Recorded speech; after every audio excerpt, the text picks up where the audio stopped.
Of all of the publicity surrounding what happened caused them to be rethinking, you know, how would I be treated once I'm back there? I just don't know. Okay. I would have to be reassured on that. That is Shirley Sherrod, the most famous former employee of the United States Agriculture Department, at least for the moment. Saying she may not take the job back even if it's offered again. Top Line begins right now.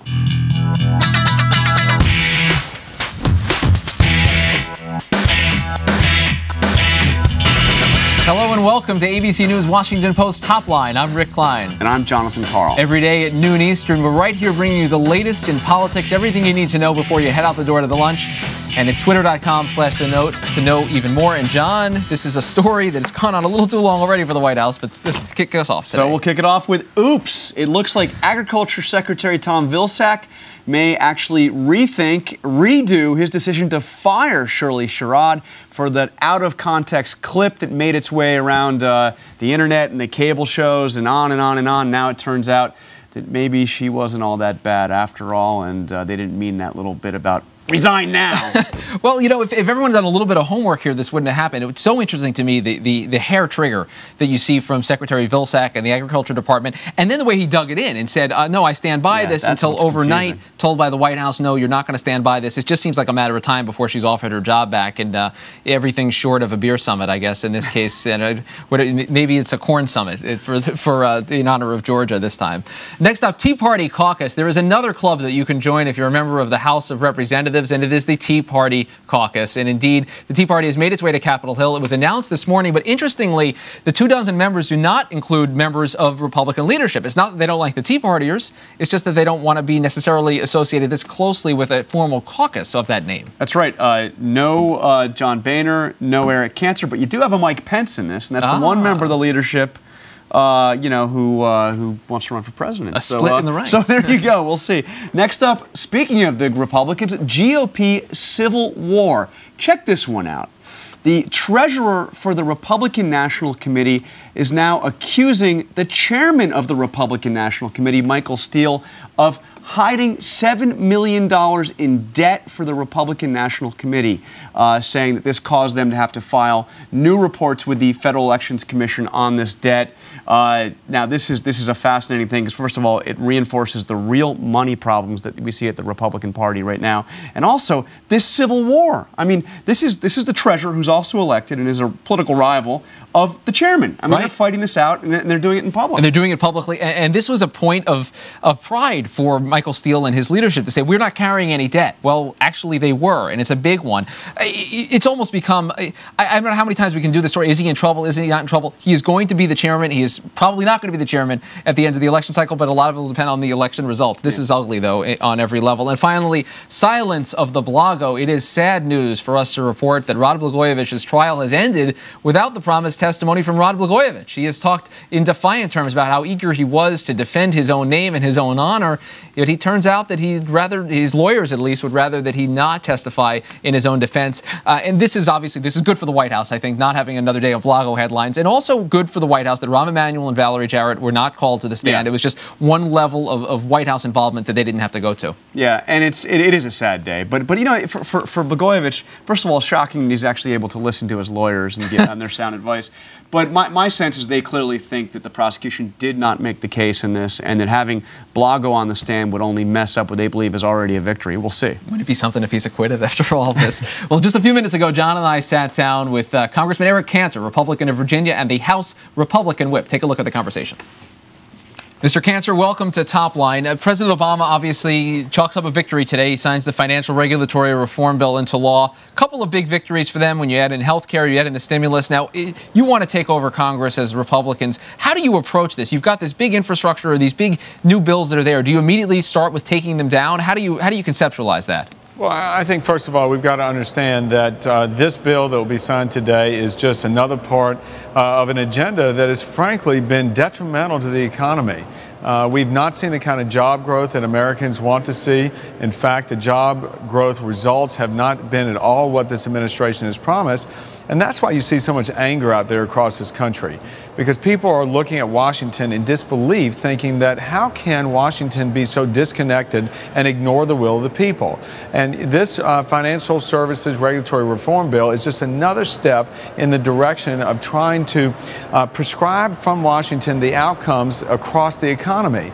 And the end result of this bill will be to lessen the amount of credit available to small businesses, to families, to increase the cost of everything because of Washington overreaction in terms of some of the regulations in this bill.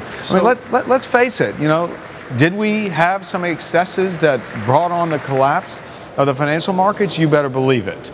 But that doesn't mean that you have to swing the pendulum back so far in the other direction to basically impede the kind of job growth that we need so desperately right now. So if that's the case, do you support John Boehner's call for repealing this bill?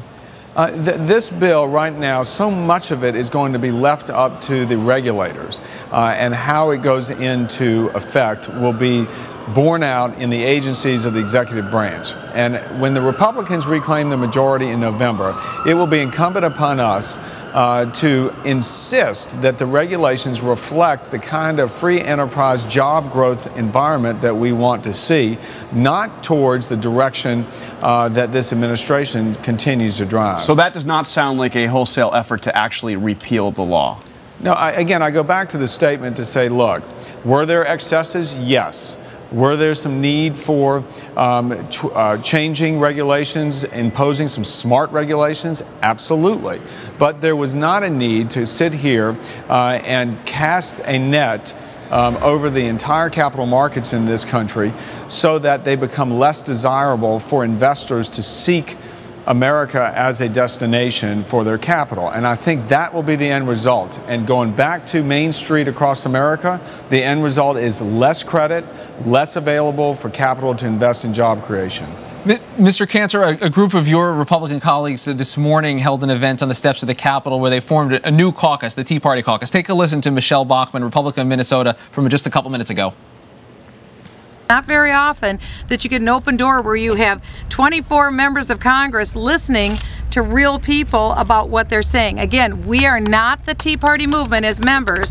We are listening, we're receptacles, and we're ears to listen to what the people have to say. So can we make it 25? Are you going to join Michelle Bachmann and her colleagues? No, I'm not. I have spoken to Michelle Bachmann, and I applaud her and encourage her because, as she just said, the formation of her caucus is to encourage the participation and the engagement of individuals around this country who are so absolutely frustrated over Congress and the White House unwillingness to listen to them. So why not join? Well, because in my case, I would say that the kind of folks that I have talked to in my state and others that are connected with the Tea Party movement, they are best at home. They're from the grassroots. The Tea Party movement, in my opinion, has been an organic movement that has borne out of the frustration aimed towards Washington about the spending and about the inability to lead.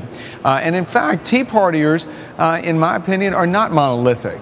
They depend on where they live, and their view has a common thread, and that is to cut spending and to be more fiscally accountable. So I think it's better left to the people in my district and others to continue to step up and deliver what it is they want to see without imposing Washington views on their agenda. Well, on Washington views, will there be a new contract for America coming from the Republicans this year?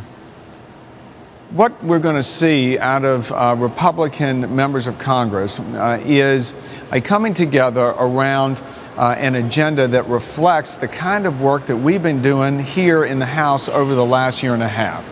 As you know, the administration, although it continued to say it wanted to work across the aisle to solve problems, it really never put its money where its mouth is, so to speak.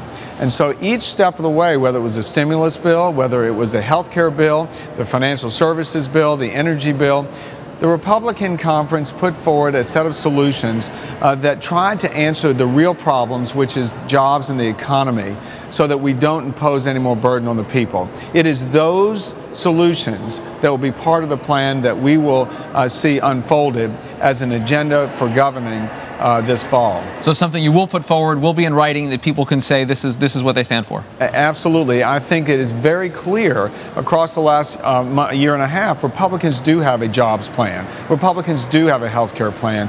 These plans will once again be rolled out in September. All right, Congressman Eric Cantor, the House Republican Whip, a Republican of Virginia. We appreciate you being with us here on Top Line. Thank you, sir. Thank you.